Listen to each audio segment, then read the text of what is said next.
number 3, and thus meaning we're at 1 game apiece for each one of these teams. Again, Frog No Hippo going up against Adrian's family here, and seeing which team is going to move on and which team will be dropped down and ultimately placed in the Gold Division going into Season 3 here with the qualifiers. Once again, a break CBK joined by Mini Maggot here. So here we are. Game number 3. Look at these initial bans. Interesting. Strange. It's just like Polywog and Dampier. What? yeah, here we are after this patch and everything going into new season. What Cthulhu Font, Parasite, Dampier, Polywog Freeze. Like, really? Those were our bans? That's so strange, isn't it? Yeah, I know. It's crazy. I mean, the first 2 make sense again, but Dampier, I don't know. I feel like that's a little bit of an overreaction So to is the last Polywog. game. So it's a Polywog. That's a good point. Yeah. But well, it is what it is. Whatever makes them comfortable, I guess. Yeah.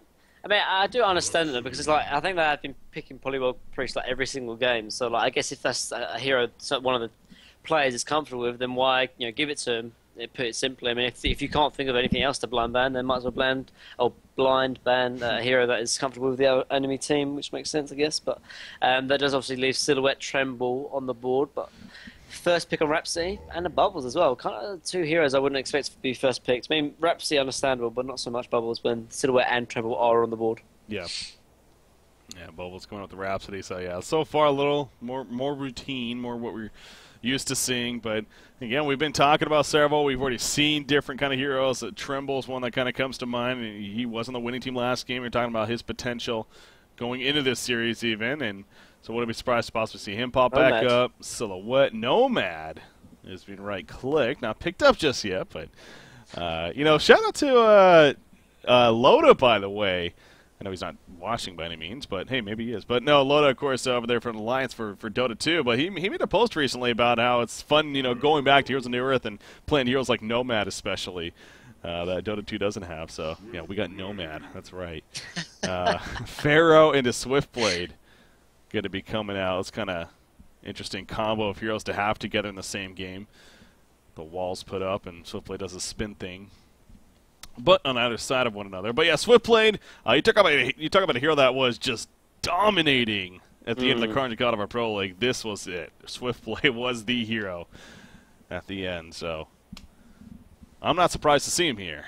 That's where I'm getting at. No, neither am I, actually. I mean, the hero's so strong, and he's so versatile as well. You can play him like carry, play him suicide. You can even play him jungle, honestly.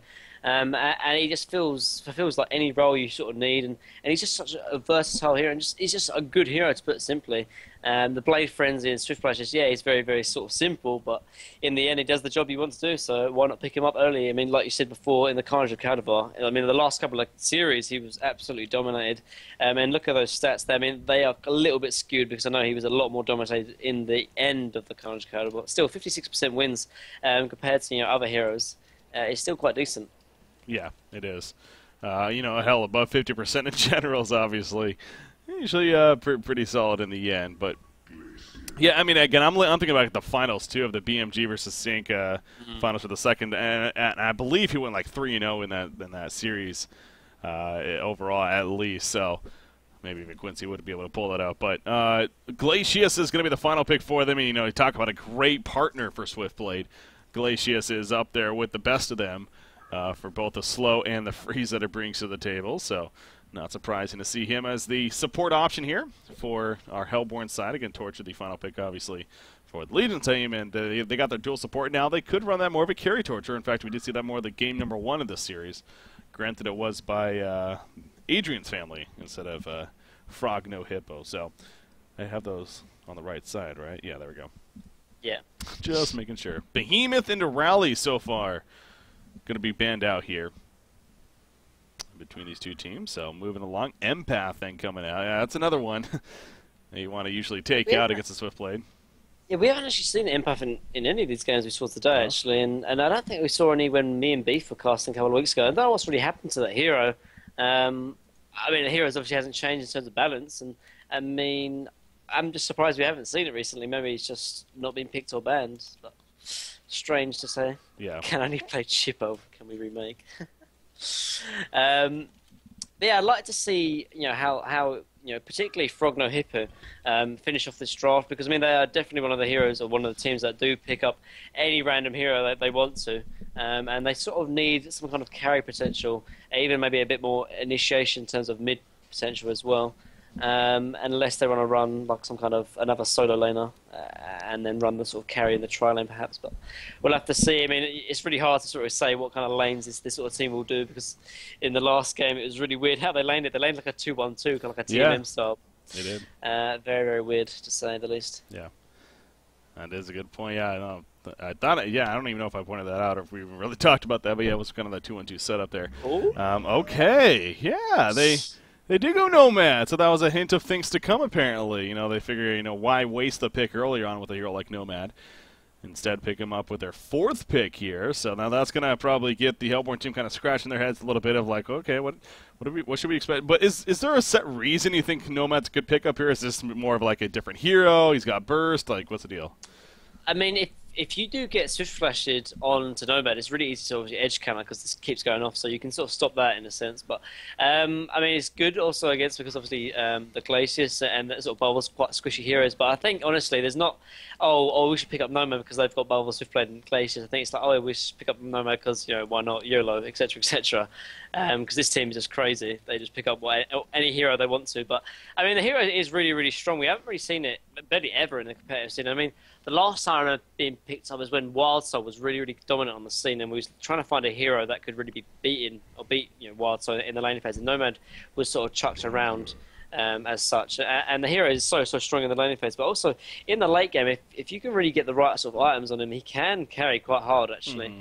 And so I'd like to see his sort of skill build or his item build. I mean, one build I've seen is like you go Rune Cleaver, and particularly after the patch on the buff to Rune Cleaver, it can really, really work because you can sort of cleave on Mirage Strike, and it does a ridiculous amount of damage. So yeah, we'll have to see how he builds it. Oh, he's that very physical, heavy snowball potential hero. Oh, yes. Speaking of that, Gladiator coming out. Wow. Hey, going big or going home. I like it. I like the attitude. Again, this whole series, and I really do hope that this is a taste of things to come as far as just diversity, man. Like, every single game has just been completely different with the hero picks, for the most part at least. So, it's kind of following the trend here in game number 3. He had one game, apparently, in the Cards of Cadavar, and wasn't a win, but, you know a game that wasn't a win either that I remember from Gladiator? It was the final cycle of... Oh, I know, yeah, I know. It was Season 1? It was the final cycle of Season 1, yeah. It was Haxorin playing Gladiator. Complexity against, who would that have been? Stay Green at the time, or whatever they were. Yeah, they were Stay Green at that time. Yeah. But yeah, they lost it in the end, I believe, but it was epic, because it was like a 70-minute match, and ended up being a Doombringer as well. Yeah. It was a crazy game. I remember that one. Yeah, so he's a fun hero in the sense of his crits can get high, and so I mean Nomad also hard. So yeah, there's a lot of hard hitting potential here on the Legion side. So that is their strength, is safe to say, especially come late game. The one issue I don't know, like you wouldn't really expect Nomad and Gladiator to be on the same team, because you kind of expect them to fulfill the sort of similar role in a sense, and at the same time I don't know how they're going to really lane this, because you can't really tri-lane a Nomad or a Gladiator. I mean, I guess you could tri-lane a Gladiator, but it's just kind of awkward. You want both of them to kind of be in at least dual lanes for the Gladiator, or at least solo lanes for the Nomad. So I'd like to see how the Legion does decide to lane this. But yeah, I mean, you wouldn't really expect Nomad and Gladiator to be on the same team, honestly. Yeah. It's kind of a little bit peculiar. I mean, they do have the Pharaoh to sort of, you know, link it in together in terms of initiation, but I mean, I'd like to see how it sort of works out in the end. But the Hellborn obviously is something a little bit more sort of standard than what we're used to seeing. Most likely going to be, what is it? Going to be a support Kraken? Yeah, it's going to be a support Kraken, I think. I guess we haven't seen before either. It's really weird. Dang, and we're not only seeing different heroes, but heroes that we maybe do see just played in different roles. This really is a series, man. That's just all over the place here between these two teams. But you're right, Mega Beaver going to be playing the Kraken here, and he is a support player, and no different here in this game. So, I mean, he does provide a solid stun with the Tsunami Charge. He has that kind of make-up carry potential as a secondary support. You know, we've talked about that before, how secondary support, you know, like an Empath Glacius isn't really maybe the strongest because you got two supports that never really kind of excel eventually as the game picks up in terms of being dominant themselves, like a Pyromancer would or something like that. You know, Kraken kind of fits that role at the same time. So, that's where I could see it being no surprise there are no records of Kraken support. I did actually check. Oh, well, we checked and, yeah, not there. Ooh, bottom lane Gladiator. He might be in trouble, actually. Can he land a Tsunami charge? No. Not going to even attempt it, so. Yeah, this Kraken support is so random. I don't know why they sort of decided to pick it up. But I guess they wanted to pick up the Kraken. I mean, if you can get past the laning phase, again, it's one of those heroes that is obviously has a really, really strong skill set. Particularly the release of the Kraken. I mean, imagine like having like a release of the Kraken just extra on top of all your other cores as well, like Gauntlet, like Bubbles, as well as Swiftblade. So it's just, I mean, I think it's actually going to be quite in favour for Gladiator because really he's going to be almost dual laned against with Glacius versus Swiftblade because Kraken's really not going to have almost any impact into this game, I don't think, until at least like the 20-minute mark in my opinion. But he is actually roaming over with Glacius, so they might be able to land a Tsunami charge if Glacius can land the Ice Imprisonment. Yeah. Yeah, great synergy right there, of course. You see Gauntlet also hitting level 2, has the grapple with the Enfeeble. So no Inferno instability with that said, so his burst isn't going to be as high, but definitely has some good follow-up as far as it's concerned. So now it's just a matter of can they catch them out of position. Nomad's not usually your best target choice, obviously with his ability, his skill set for specifically with that Mirage Strike. He does not have the Sandstorm just yet. No Darude going to be happening here just yet, but in the near future. That's another one of those abilities. So this whole patience thing, I mean, instead Kraken's now going to even farm the yellow camp. I mean, he has potential for this with that splash attack of his, as we see. So he's going to try to pick up at least a little bit of experience here in some farm. Not going to completely waste his time. But, yeah, no surprise to see the Swiftblade Glacius lane. In fact, they go back to the bottom right here. Glacius putting in the auto attacks, the spin on top, but not enough for the kill.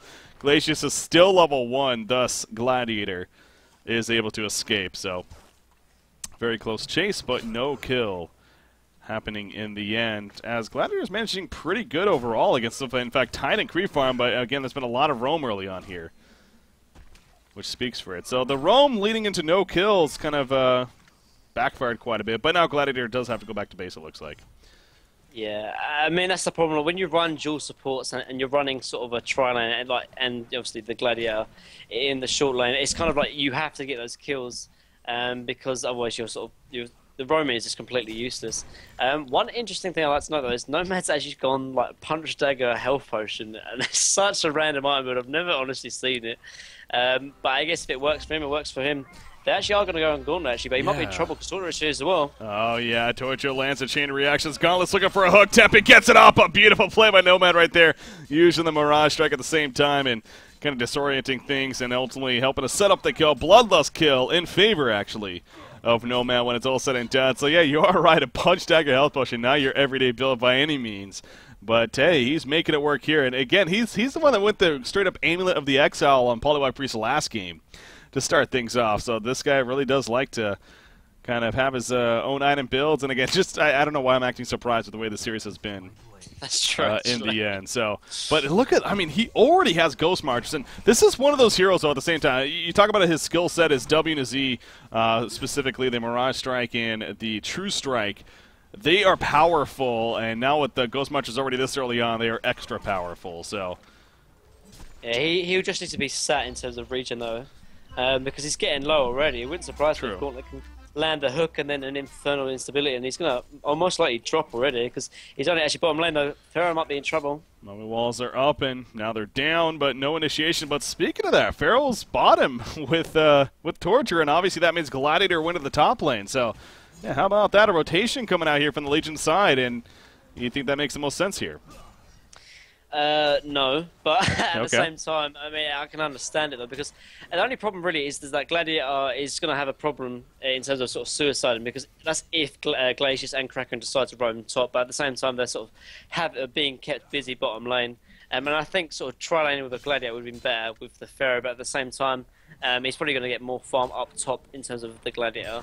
But I mean, I can understand it. I mean, both sides have sort of pros and cons to it, so But as long as Glacius and Kraken sort of stay down here, it's probably the best thing to do, actually. Yeah.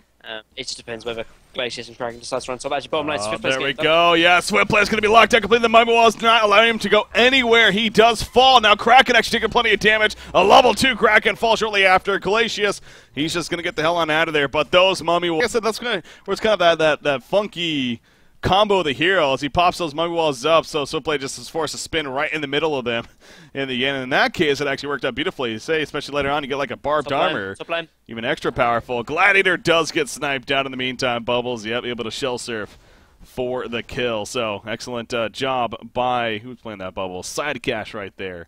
At least get the counter kill. But yeah, big picture, Legion team actually coming out on top. And overall, you look at the farm, Nomad, nearly 400 gold per minute. Bottom lane, Pharaoh's going to fall.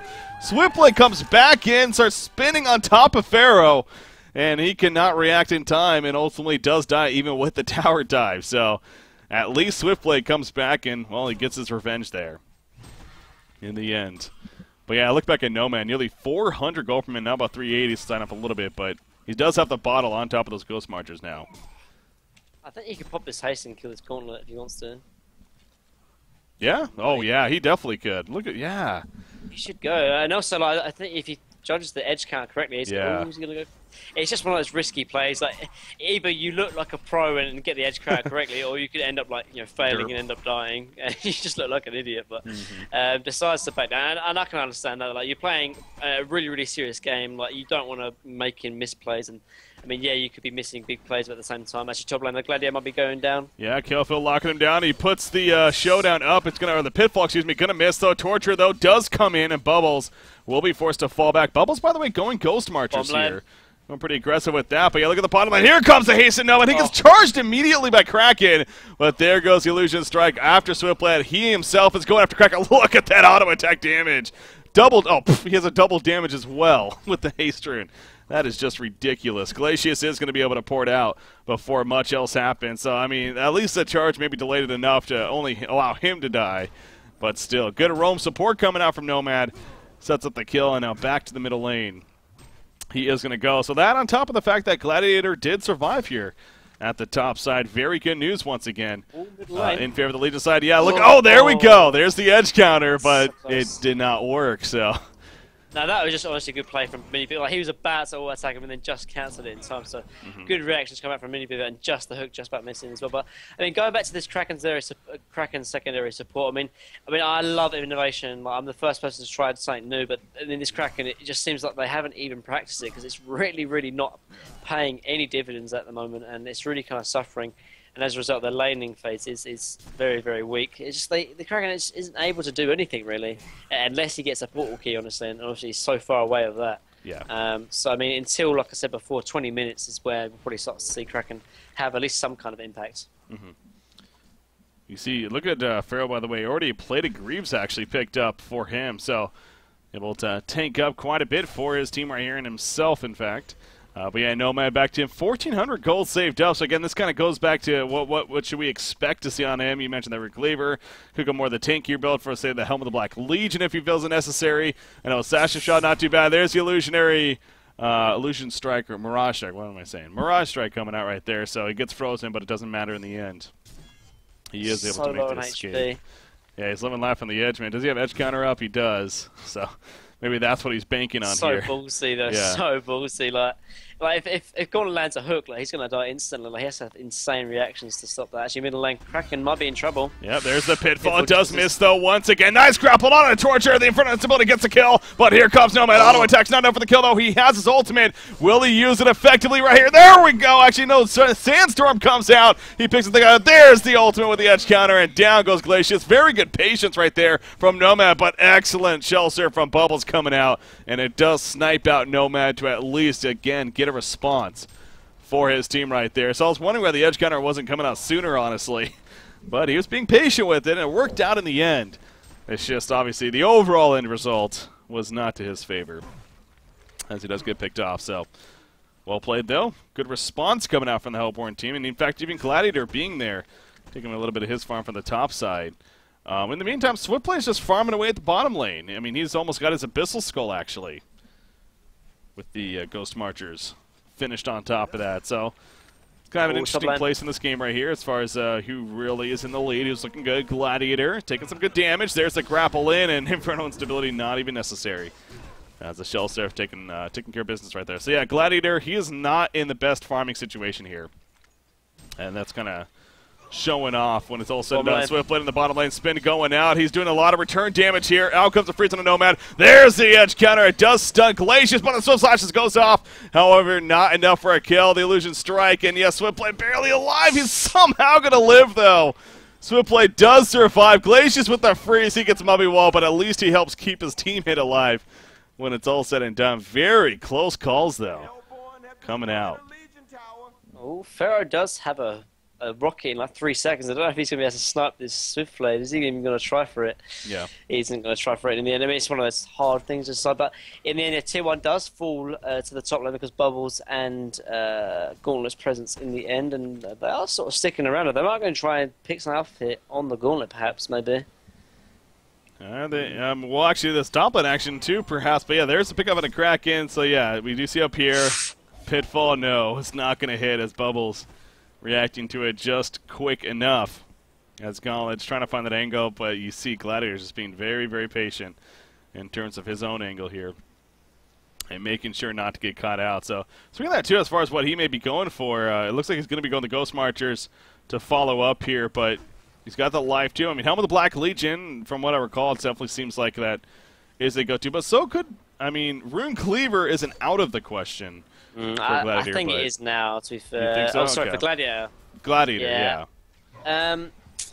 It's just one of those things, like, you want to get like your farming mechanism as quick as possible, and if you're not really having the best start, then sometimes it's just best just to skip it entirely, because otherwise you're going to be spent farming far too much, and by that time you could be so far behind that it's best not to just go for it altogether. And for Nomad, I think we might see the Assassin's Shroud with the way he's building, and at the same time, like, he hasn't really had, he's had good farm, but he hasn't had like complete free farm in terms of sort of in the short lane, stack jungle, etc. And maybe it's just a little bit too risky to go all out farming, seeing as they are behind, and they probably need to start getting kills, and start fighting in terms of team fights. And Rune Cleaver wouldn't help with him too much, whereas Assassin's Shroud would at least offer him some kind of gank potential. Mm-hmm. What do you think about? There's a lot of Ghost Marchers this game, man. Including Bubbles is the one that really stands out to me. What is Pharaoh's going in. Glacius mid lane. Yeah, he's going to be able to jump on. And Glacius in the background right here. The team support not really getting there in time, though. Nice stun from Gauntlet onto two heroes in the meantime, just delaying it a little bit. Kraken, though, in the meantime, he's going to be in trouble. Glacius does get bursted down. And Kraken will be picked off when it's all said and done. But here comes Bubbles to kill Foot and make sure to get the kill on a Torturer. Gauntlet off to the side. He's trying to just simply stay alive at this point. Swiftblade runs into a trap right here in the meantime. He might be in trouble. No, Swift Slashes goes out, takes out Rhapsody. And now he's going to run away himself. They are still even looking for more, perhaps. But both Nomad and Gladiator are not going to have any of that. So a little bit of an initiation in the middle lane right there. As it works out for the Hellborn side. As now Bubbles take cover, and he has that tablet too if need be. He is going to be fine, so... Because of the close calls. But again, that time, once again, in favor of the Hellborn team. And Swiftblade's nearly 400 gold per minute now.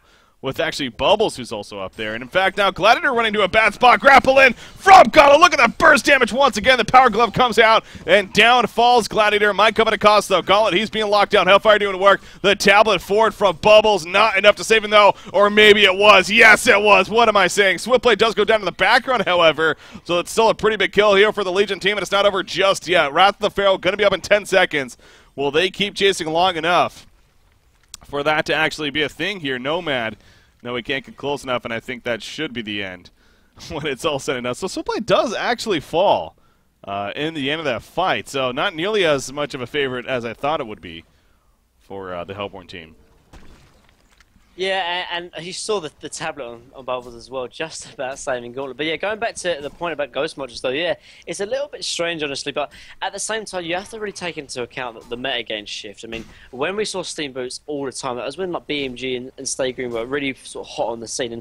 And if you think about their sort of metagame, it was a lot of team fighting, a lot of, push this tower, group us 5, and all that kind of stuff. And that's where sort of team fighting is, really, really important. But Ghost March is more sort of the ganking style of boot. I mean, gives you extra movement speed as well as the burst potential in terms of damage. Yeah, it's very sort of weak, but at the same time, it's not meant for sort of team fight. It's more for sort of ganking potential. And obviously, we see a lot more early kind of aggression and sort of ganking potential, and that's why I think we see a lot more Ghost Marches nowadays than we used to. Yeah.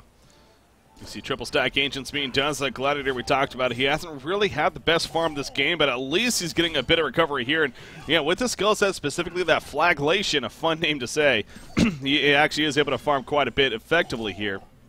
And takes out most, if not all, of the creeps here. And it looks like he is going to be building that Helm of the Black Legion here as he purchases the B-Star. So that's going to be coming. So he's got that now on top of the Ghost Marchers. Very solid start all of a sudden for Gladiator. Speaking of that, actually, yeah, we do see a Helm of the Black Legion on Nomad. That's kind of curious because he actually did go the broadsword first, and then he ended up building into it. So. And he was saving so much gold as well. I know it's one of your pet peeves to save gold when you can easily just buy like the Beast Heart. And, and he has died once, and I'm not going to say, oh yeah, if you had the Beast Heart, he would have survived. But maybe he just decided, oh yeah, let's go for Assassin's Strike because I'm farming really, really well. And then he dies and goes, actually, I'm really, really fragile. Let's just pick up a Helm of Black Legion, which makes sense. Yeah. But we see a Helm of Black Legion on Gladiator as well. And I can understand that, though, because I think they do have the late game potential if they can get there. Actually, middle lane, Pitfall's going to hit on Bubbles. Yeah, there we go. There's a follow-up from Nomad. Now, he used the Mirage Strike. That is weaker, of course, than the True Strike that he uses. So I wonder if he used the True Strike maybe a little bit closer, or would have been closer. I don't know if it still would have been a kill, but in the end, Bubbles does make the getaway, so not the biggest deal. When it's all said and done. But yeah, that's kind of an interesting stat right there. Speaking of Bubbles, nearly 92% win percentage when the Bubbles farms over 350 gold per minute. And right now, Bubbles has basically been just over that mark here in what is game number 3. So definitely a good thing to keep in mind here for the Hellborn side in terms of why they're in a lead and why they could potentially win the game. But by no means is that a guarantee, obviously. And definitely still plenty of game left to play. The Pitfall, oh, it just went off too early. There goes the Kraken charge out of the Mummy Wall. A very powerful tool against it for that reason right there. Rhapsody in the meantime going to be locked down. So is Pharaoh. The release the Kraken turnaround. Beautiful turnaround as a team there. Specifically great play by Mega Beaver, though. Playing that one as a secondary support Kraken. Yeah, and that's just good team support. Like, you saw the TPs coming in instantly, and they all just sort of TP'd in, and as a result, they could capitalise on the mistakes, and this is most likely going to lead to a tier 1 tower, could even lead to more as well, and that just sort of really is the sort of defining marker of a good team and the quick sort of TP rotation. So we do see the Assassin Shroud is going to be coming out here for Nomad shortly. Now has 2 of the items for it, just use the pattern, of course, to finish the job for that. So a very, very big amped tool in terms of damage. Torture, yeah, he's looking to finish off this tower. He's at the point of, you know what, I might be dying here, but I want the tower, damn it. Will he at least get the tower? The fake? Yes, he will. But he's probably going to die. I mean, he's a little bit tankier than I thought he was. He has a plated Greaves on top of that Grave Locket. Oh, my gosh. He actually gets away. That was really Rhapsody, big plays. But Rhapsody, you're not as getaway-ish. I do not know what he was doing right there. Kind of just ran in all ballsy like, and that did not work out. Nomad, though, gets the top tower in the meantime. But yeah, huge get. How about the Pillow Torture? There's the Sackstone, in fact. He breaks up the plate of Greaves with the Sackstone, yeah. I mean, like, after sort of, as we're no longer in a sort of massive sort of team fight, sort of SG and BMG sort of meta game where we sort of just push down towers, I mean, you don't have to go to the Steam Boots anymore on supports. I know you sort of said, oh, you Niv 4 Ghost March the last game, and I think it didn't, honestly, that kind of iron build isn't the weirdest now because we're not really in the massive sort of team fight sort of meta game, and saving up to get like a big item like Sackstone. It's worthwhile. You don't have to rush to get the sort of Steam Boots on supports, and you can sort of build more peculiar items on them. Yeah. Over 18 minutes in right here. Again, Assassin Shroud is being delivered to Nomad. His damage potential pretty ridiculous now if it wasn't already. You see Gauntlet. He is going to avoid death. Speaking of Gauntlet, though, he's kind of been quiet here for a little bit. He does have a portal key now, and of course one of those key heroes with a very, very key item picked up right there. Energizer finished on Swiftblade. His farm is still up there with that said. It is nearly 400 gold per minute. And the Abyssal Skull with the Energizer. Very good at kind of farming tools right there. Overall, in fact, going to go for the triple stack of the Ancients here in the meantime. He needs to be careful, though, because the Legion side is kind of nearby. And if they get some information that he's doing it, then that could be pretty devastating, but no. In fact, they are blocking the Ancients, though, so good job with the rev ward right there to make sure to mitigate at least a little bit of farm for the time being. For the Swiftblade right there. Gladiator, though, later on Blood Chalice. Not often you see this item picked up later on in the game, but figured he is needing some mana here, and, you know, why not pick up Blood Chalice? He does have a Helm of the Black Legion for some good regen, so not too shabby of a choice. Middle end in the meantime. Gauntlet goes in first, but a quick counter from Pharaoh. He gets grappled out, but the mummy walls go up, and Gauntlet will most likely end up falling right here. Yes, he will. Meanwhile, at the top lane, they did pick up a kill. Who was it? On the Kraken, actually, who's up in the jungle over here. But beautiful counter coming out, especially by Pharaoh right there. Nice attempt from Gauntlet to get out, but not working. So a 2-for-0 exchange. And what's still overall the lead stat-wise for the Hellborn side, it seems like a lot of momentum is being picked up here now for Frog No Hippo. And they're going to be pushing the secondary tower here. Yeah, if they can get this tier 2, it's just going to be a massive swing actually in gold lead for Legion. I think they're going to get it as well. Gauntlet is still dead for 18 seconds, and it is. So actually, they're only 500 gold behind. Yeah, they are quite far behind in terms of XP, but that's not the biggest of deals now. It's sort of 20 minutes in. XP is only really more of a factor in terms of the laning phase. So, yeah.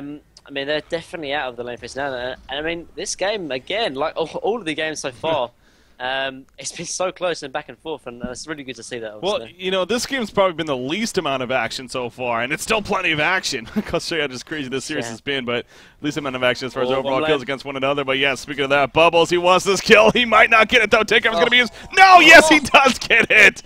Oh, that was clutch right there. Got the auto attack up.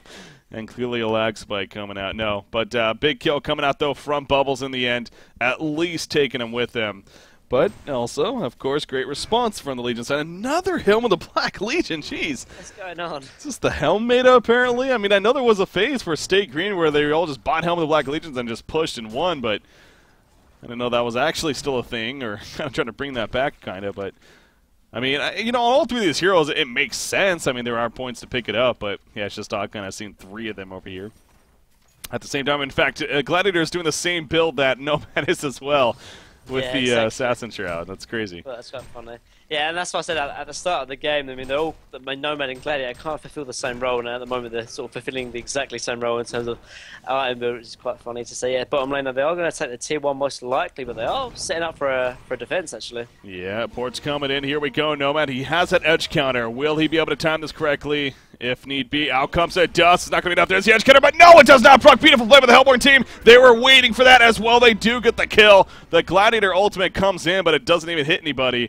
So Nomad falls. But yeah, you got to give a lot of credit to the Hellborn team right there. Again, they're looking for that activation, and they made sure that they did not use anything, because even an auto attack will trigger the edge counter. So big pick off on Rhapsody as well, and now here comes yet again the push from, well, the Hellborn team. As the back and forth just continues. It is, but I mean, again, like Isai said, I mean, great play. I mean, it's really, really hard actually, like, to have everyone on the same team not to trigger that edge counter. Yeah. I think if they did trigger that edge round, that could be a definite turn. Because I mean, Gladiator on top of a Call of Arms and a Pitfall, maybe a big crit on Flagellation. I mean, that could be the team dead right there, pretty much. So in the end, really, really good patience coming out from Adrian's family in the end. And like you said, I mean, it's like this game's kind of like a tennis match, going back and forth. Because honestly, it feels like it. I mean, the gold and XP swinging one way and then to another. So yeah, I really can't say how this game is going to end. Oh no, we don't know. But again, stats-wise, style that he gave us with Bubbles, it's very high win percentage when he's over 350 gold per minute. He's been there for most of this game, so that's, again, if anything, good hope here, because, you know, I figure that has a lot to do with also, you not only gets him being really active throughout the game, but also eventually the earlier on Sheepstick, and great lockdown tool for leading your team to victory. I mean, he's 7-1-3, so the stats definitely showing there as well. So Bubbles perhaps going to be the big key here for the Hellborn team when it's all said and done as far as getting jumps and getting those kills. But he doesn't tend to take advantage of it. Over 500 experience per minute, 70% win percentage of games compared to 78.6 overall. Oh, interesting. Oh, well, cute stat right there. But anyways, we do see the Assassin Shroud just around the corner now for Gladiator, so he will have his as well. And again, those big numbers could start coming out. And so the Assassin Shroud, and then, well, it's Rift Shrouds next, right? I mean, no question there. I mean, Nomad is picking up the bulwark anyway, so there's obviously no need for that. But yeah, the wrist shot makes the most amount of sense. If you can get some big crits, honestly, I wouldn't be surprised if the team fight is turned in a matter of seconds just with a call to arms and flagellation combo. And that really goes back to the Hellbomb. They need to really mind their positioning as a team, because if it is like, if Gladiator can hit a big call to arms and pitfall, I mean, the team fight can end in just, like I said, a matter of seconds with the combination of sort of Pharaoh hooking in and like a torturous stun. So the position has to be absolutely perfect, and it should be, though. They've got portal keys on Bubbles and Gauntlet. There's no need for them to really clump up, and I think Kraken's building his portal key as well. So and he's farming the agent as well. Like I said, like, it's going to take about around the 20-minute mark where Kraken's going to start to see some kind of use, and he's closing in on his portal key. And when he gets that, I think he should see a lot more sort of team fight presence. And if you think about it, obviously he's going to offer a lot more compared to a Torturer or a Rhapsody with his sort of skill set. So, I mean, the laning phase is completely over now, so hopefully they can start taking abuse of middle Kraken. lane, though. This is awkward. A couple of Invis going by one another, but Glacius, he's going to fall easy victim. In the background, though, Call it. He's going for the kill, and he picks up Rhapsody, and then he will... No, the Showdown brought him back!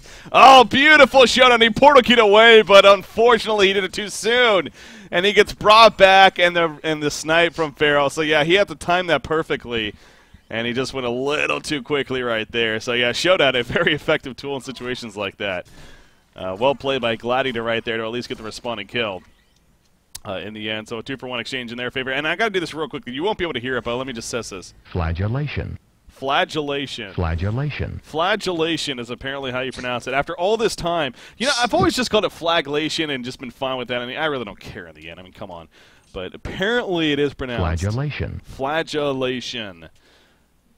We'll just call it whip ability or whiplash. Or Whiplash. I like whiplash. Yeah, why isn't it called whiplash? Whiplash says a lot more better, actually. That would be so much Well, no, easier. Whiplash is Puppet's Oh, yeah, what are we saying? That's why it sounds so familiar. Oh, sorry, Damn it! Whiplash sounds familiar. Damn it. Well, the whip. How about just the whip? The whip. Anyways. But the Indiana Jones avatar, man, the whip. Yeah, that's good. I love that avatar with the... I like the ultimate too. Yeah, I do like to bring this up the few times nowadays we do see Gladiator, though. His ultimate, I mean, it's a lot of people, you know, it's great for initiating with, it's great for decent damage and everything, but the mitigation that it also puts out is pretty important to keep in mind too. The 50% incoming damage that is dealt, so you'll take that less, and then it happens at the end, sure, but it makes it so during the fight, you know, you're taking that much less damage in the end. So, another kind of powerful tool of said ability. Kraken has picked up the portal key now, so hopefully we might see some good initiations now with the Bubbles and the Kraken and Gauntlet. Actually, there might be initiation middle lane. Yeah, they're kind of grouping up here a little bit. Swift play, there goes a pitfall. No, he's going to be able to dodge it here.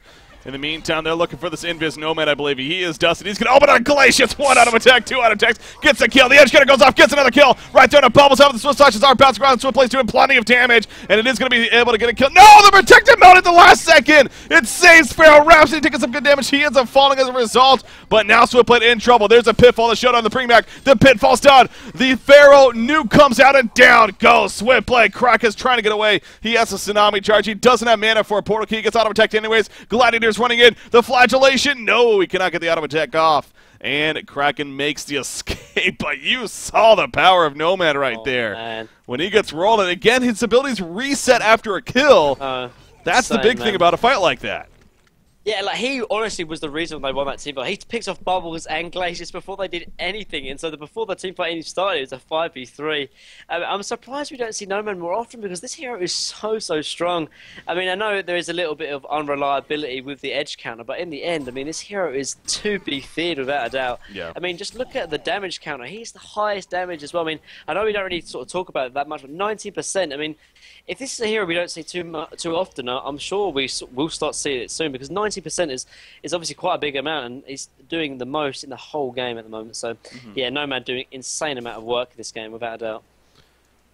Doing plenty right there. And that's kind of the fight right there, where you look at the way this game's going, and that's okay, the Legion team. And again, we made point too. I mean, this is having one or the other of Nomad or Gladiator. I mean, both are very threatening, hard-hitting potential heroes. Having them both on the same team, yeah, a little bit of a question as far as is there going to be enough farm? Are they both going to ultimately be able to do good? it's getting to that point. Nomad's already starting to take off. He's starting to get to that snowball of now having the Genjiro here picked up. So even more just constant burst damage going to be coming out. But then you got Gladiator. He's got the Assassin Shroud, of course. He's had that for a while. Rift Shards more than likely is in the makings right here. And at least when he gets level 1 of that alone, I mean, even without the Rift Shards, he's still critting and hitting for pretty big numbers. But you throw in the Rift Shards on top of it, his potential, it's going to be in the 700s over even at level 1.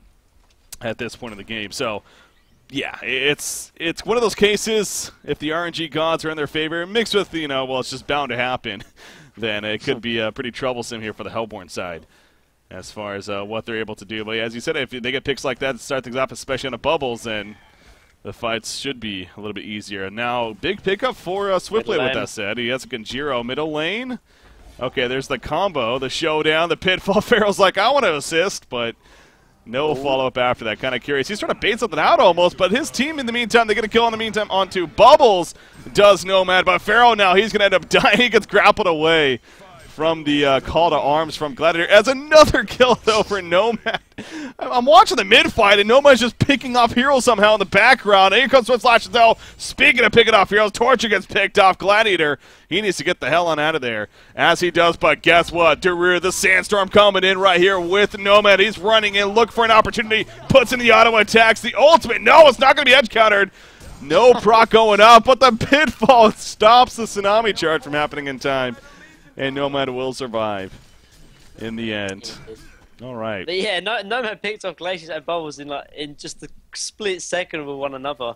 Doing an insane amount of work as well. But yeah, I mean, I think Torture overextended a little bit. It gave Swiftblade enough to sort of Swift Flash in, and in the end takes the tier 1 tower. I mean, in the bigger picture though, Nomad is still farming bigger or more than Swiftblade. And at the same time, I think they have without a doubt the better late game as well because they have the Gladiator.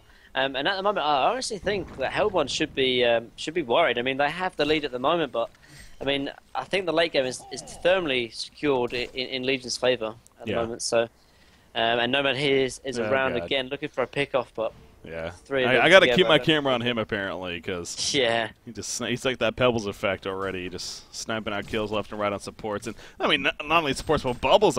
Now you do look back at Bubbles' build. He did go the Ghost Marchers. I'm not saying he would be surviving if he went the Steam Boots here with how much damage Nomad's putting up. But that does bring up a fair point that you know you're going to be going up against a very bursty heavy team. You know, the more life, the more armor, in fact, the better. So, and speaking of that, they don't even have a Saxon or a Plate of Grievous on the Hellborn team. You could question that. In the meantime, though, Nomad, he takes the ultimate from Call. The edge cutter finally goes off, but he's dropping low. He barely stays alive. Bubbles, though, able to finish him off. No, Crapple finishes him off. In the meantime, Rhapsody, though, in the background, helping to save the other teammate, Swiftblade. He needs to get away. Without Nomad, though, a lot of damage is missing, of course. Wrath the Pharaoh. No, it is going to be enough on a Swiftblade right there. It gets the kill, and now Pharaoh actually Bubbles Shell Surf away through the mummy walls. What happened, though? Because I must have missed something. Yeah, so Gladiator landed the pitfall just in time to get the last one second on Gladiator. Like, it was so close as well, but Swiftblade pulled back, by the way. Yeah, he did. They don't want to give us this Kongor. That's the biggest thing with this. Kongor's just below half-life. They got it there. So they're making sure not to allow the Legion team. Speaking of buyback, Nomad also bought back going into this. So both teams using that buyback. Swiftblade going in. Oh, he's in trouble. Swift Slash is bouncing around. It's doing plenty of damage. But as soon as that stops, he's going to be taking a lot of damage himself. The edge counter. Nomad did not go off. Oh, no, it did. In the background right there. But look at how quickly he drops. That is a downside. If they're going to catch on to him, he will fall as he does. The Gauntlet Blast, the grapple on a Pharaoh. Beautiful play from Mini Beaver. Pharaoh now in a lot of trouble. And that is an illusion, Gladiator. So, and it somehow still works to get the kill. Secured the kill without a doubt, yeah. But I think in the end it's going to help on most likely going to secure this Kongor, which, yeah, definitely is going to be an issue for Legion. But at the same time, we did talk about how I think Legion does have the late game. So if they can sort of secure racks until maybe 45, 50 minutes, I think one thing that's really evident, though, is Nomad needs a stronger head. Maybe so does Gladiator, because you saw how quickly Nomad was falling in those team fights. He needs to sort of survive. And I mean, if he doesn't get focused, that's fine. But I think Hellborn are realizing that Nomad is the real threat now. They're trying to focus him. So a stronger head would be perfect for him. And the Mighty Bird coming out, he finally recognises that he needs it as well. So good play coming out from Happy Fish. And I think although Swiftblade does have the token, And it's looking a little bit bad for Legion. If they can sort of hold on another sort of 10-20 minutes, then I think they should be able to take this game. Oh, crack. Can he barely stays alive? Nope, the showdown brings him back. I thought he actually made the getaway, but I keep forgetting that showdown. So powerful. Beautiful play by Warjam Police, actually. He lined it up perfectly with everything, really, in the end. So gets the kill, and again, the Assassin Shot crit coming out as well. Oh, that was without the Rift Shards on top. Like I said, I believe he should be getting to 700 damage at this point, if not even higher. It's level 2 Rift Shards now, the potential at least. That is. So anyways, though, he gets the kill. That's what matters. Nice pick from him. Bubbles choosing to go a puzzle box, by the way. Now, you could definitely, I mean, I'm curious because, you know, at this point, you'd either be going the sheep stick or, well, this, I guess. Invis. Yeah, it's to help with the Invis okay. on Nomad and Gladiator, because it's one of those items like, yeah, okay, yeah, you want to have dust all the time, but at the same time, like, if you're like kind of a core hero like Bubbles is, I mean, he's farming quite decently, you don't want to be carrying dust. Like, you'd prefer just to have an item that obviously offers a little bit more than 180 gold items. So Puzzle Box kind of fulfills the same role as dust, but at the same time offers a little bit of stats as well as sort of team fight presence as well. So it's one of those things, and I think it's a good item as well. Actually, Gladiator's bottom lane, much like before. Yep, he's taking a lot of damage right here. Now he has crit potential again. I mean, I would have liked to see him just open at least, see what he could have gotten, but no, it doesn't matter. In the end, he does fall. So, and speaking of, you know, right before that big fight started to happen, the lack of like an Abyssal Skull or Saxon on the Hellborn team, they do get the Soul's Bulwark at least on Gauntlet, so they have a little bit of. Skull on what's that? Switchblade. They had Abyssal Skull on. Oh yeah, that's right. Okay, that's fair. Yeah, I didn't take that into consideration. So yeah, they do have the Abyssal Skull, so that is good too. And now Bubbles, he could make a Saxon. I mean, he does have the Grave Locket. So is that a thing where you think it's like they probably should, or is he just better off? Definitely. You know, no, definitely. I mean, or... like, look at the massive physical presence coming out from Nomad and Gladiator. I think they should definitely get it. Seeing as he's got Grave Locker already, why not? I mean, yeah, he wants to level up the puzzle box, but I think in the end, it's the physical presence that's causing the most amount of trouble. Wow, they catch Nomad right there. That is absolutely huge. Even with the edge counter going off, it doesn't matter. Big kill coming out for the Hellborn team, and again, this series, we got to stop predicting or making points to like one team's in the lead because of these reasons. The reason's not a part of this series. This is just free for all. You know, we just do our thing, and we'll just have to wait happily for the end result. But I mean, because the hard hitting potential of this Legion team is ridiculous. Nomad snowballing, yet apparently that doesn't matter. This game is so crazy, though. Like you said, I mean, it's so hard to really predict, but Token's still on Swift for 2 minutes, so they're going to try and at least force the tier 2. They might even force the racks as well. I think they should, actually. I don't know if they know that Nomad has... oh my gosh, look at that crit onto Bubbles. Nearly drops Bubbles completely. Oh, wow. So Gladiator, this is a really good sort of trick that top Gladiator is playing. The showdown. Players know, yeah. They showdown themselves, invis in, and then sort of crit. And, I mean, Bubbles nearly critted and died, actually. Old middle lane, the initiation. Tsunami charge missing right there. Pitfall hit Swiplet in the background. There's the ultimate followed off. Swiplet going to be locked down, and he finally gets the spin off, though. Able to do the spin thing. There's the protect the melee and the onto... from Rhapsody coming to helping Gladiator, but the immediate stop with the Gauntlet Blast. Gladiator is going to fall when it's all said and done. Nomad just res, though. So, yeah, the Hellborn team, they immediately fall back as soon as they notice that. So it does work out in the end for the Hellborn side, even with the failed initiation, really, coming out from Kraken right there. Gladiator gets picked up. He does not have buyback either. I believe he just bought another pair of Rift Shards, so he doesn't have buyback. Nomad, oh, man. The fake fallback. It could cost him his life right here. There's the charge. There's the release. The Kraken and Nomad. Nothing to be done. He just falls. I mean, you saw that. Obviously, Swiftblade was there. It's easy for us to spectators to be like, what are you doing? But yeah, I think you have a fair point, though, because, I mean, like, if you see Swiftblade there with no HP, yeah, he has token, but let's be honest, like, he's not going to be there by himself. He's just going to fall back. So I think Nomad does have to sort of assume that, but at the same time, we have God Vision, so it's kind of hard to really, judge the call, etc., etc. So, but yeah, I mean, on the positive side, they still haven't lost their rack. So yeah, okay, they have 15,000 experience down and 8,000 gold, but again, to sort of hammer home the point, I think they still have the late game advantage though. So. They just need to sort of finish up their strong head. So they keep sort of taking these weird team fights that I don't think they initially have to take if they don't want to. They can maybe just trade or just let him have the tower in itself. I think it's more important than to not die and focus on getting these strong heads before the next important team fight, like the ones at Rax, like the ones at Kongor. Because when they have those strong heads, I think the team fight should be a lot more in favour of Legion. Yeah. Well. you know what? Yeah, okay. Saying that, you know, Let's. in theory, they In should. theory, on paper, yeah, but this series has just been all over the place. So, Icebrand just picked up by Swiftblade, by the way. So again, he has a full Geometer's Bane. He's going to be going to Icebrand, I guess, into the full Frost Skull here. So it feels like he wants to tank up a little bit, but also have that attack modifier, obviously, with the slow effect here. I mean, obviously another option could have been something like a Savage Mace, or a Wingbow even in this item slot. Do you think this is the best investment? I think Wingbow actually would have been a lot better, because although I think you might see a Savage Mace on Gladiator and Nomad, clearly they're quite far away. They're not even finished their Shrunken Heads yet, and you could at least get the Snake Bracelet. And as at the moment, you know, Nomad and Gladiator are doing the most amount of damage. Just picking up their evasion could help or increase his sort of effective health points by quite a considerable amount. And although, yeah, he wants maybe the slow for helping in terms of chasing and stuff, I honestly think the Wingbow would be the better investment. But maybe he's thinking really in the long term, and that, they're pretty good at Savage Mace. Oh, Bubbles thought he was being sneaky right here, but he was not. He gets picked off right off the bat. He scented the illusions first, but they knew it. I mean, they had a Ward of Sight right here, spotting what Bubbles was doing. They went for the real one right away. The Hellflower came out, by the way, which was just picked up by Pharaoh, and that helped secure the kill on a Bubble. So, I mean, you like the idea from Side Cash, but I'm sure now especially they're aware that there is a Ward of Sight here that was actually just placed right before he went in. So the timing just was pretty bad, unfortunately, for him in there in the end. But yeah, that's huge for the Legion side because, you know, it keeps things slower. And Nomad, by the way, he is going to be going to Shrunken Head here, so we go back to he's squishy. Shrunken Head makes a lot of sense then. yeah, he definitely needs it, because I mean, otherwise, you know, Kraken and Gauntlet, Glacius, and even Bubbles can just manhandle him too much. He needs to really have free reign in this team fights, and at the moment, he's getting locked down and focused, and that's why he'll need that Shrunken Head to really have an effective team fight, honestly. Yeah. But I mean, I think Gladiator should get one as well. But I mean, at the moment, they're doing so much damage, but they're really having struggled to really dish out that damage because they're getting locked down so effectively by this Hellborn side.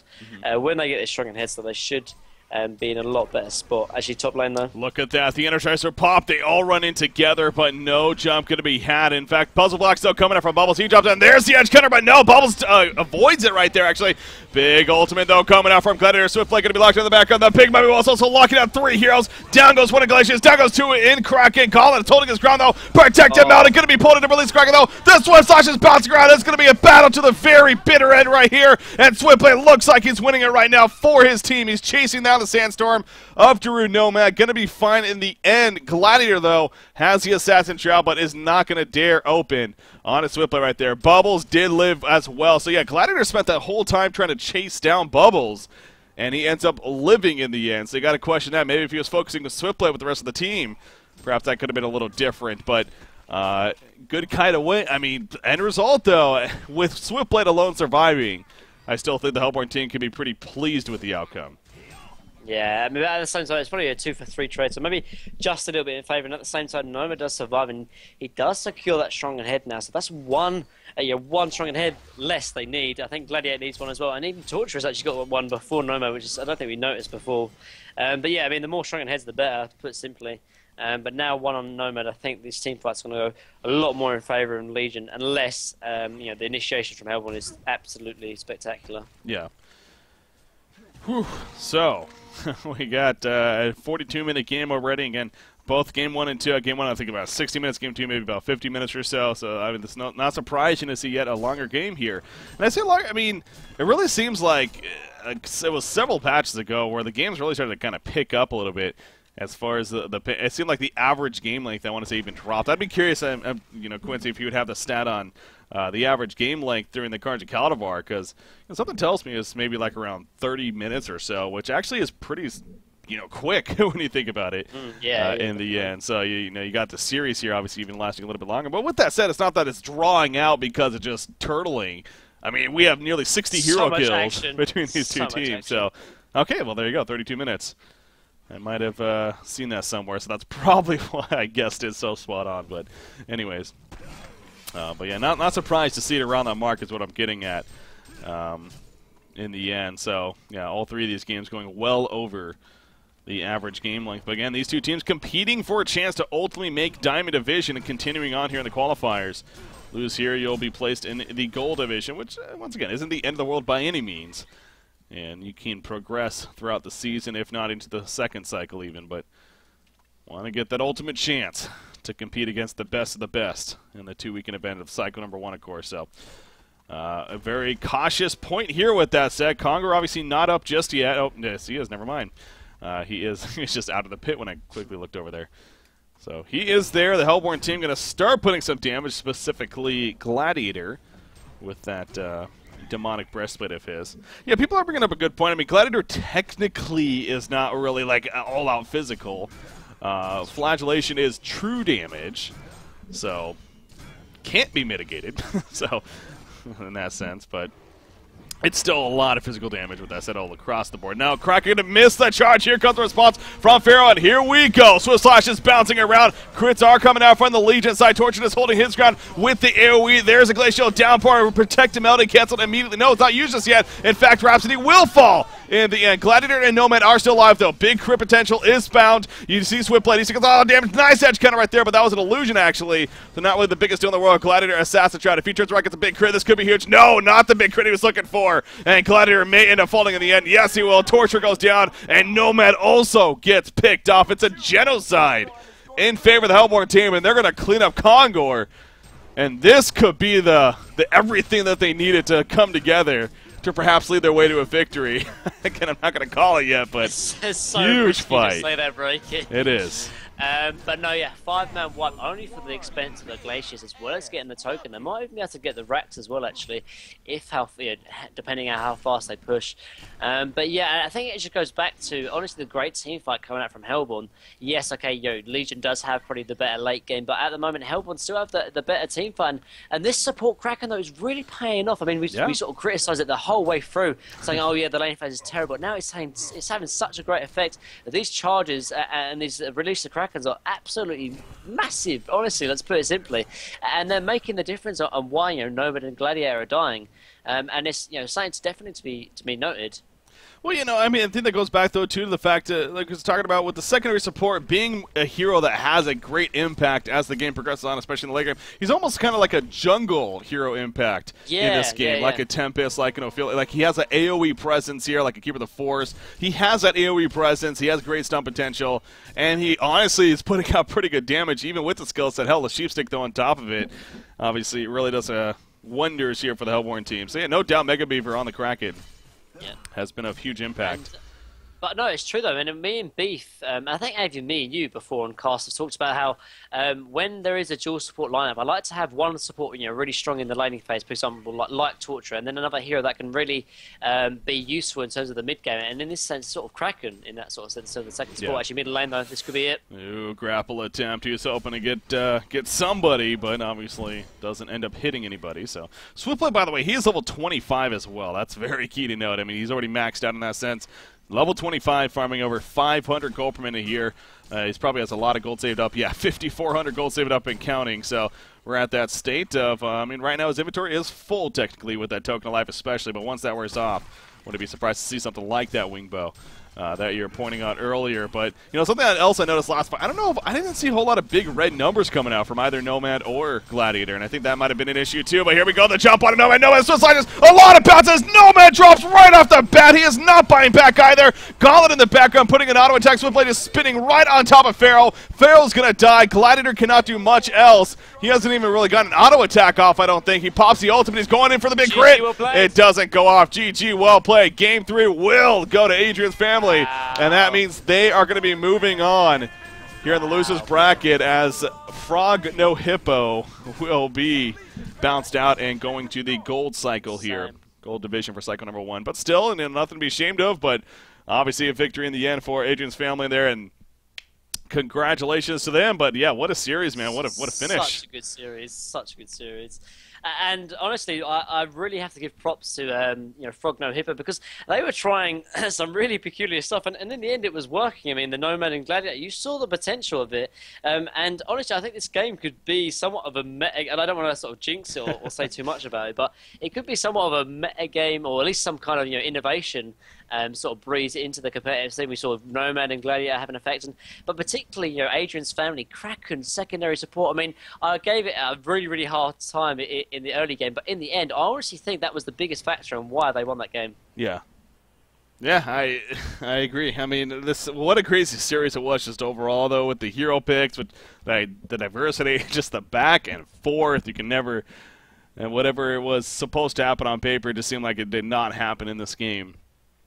Throughout all three of these games, for that matter, in this series. But again, entertaining it was, and that's really the ultimate point of this in the end, so definitely have that to enjoy here. But with that said, that does mean we are going to be coming to a conclusion here as far as our coverage for today. But again, over a 3-hour cast in the end. Can't be disappointed by that.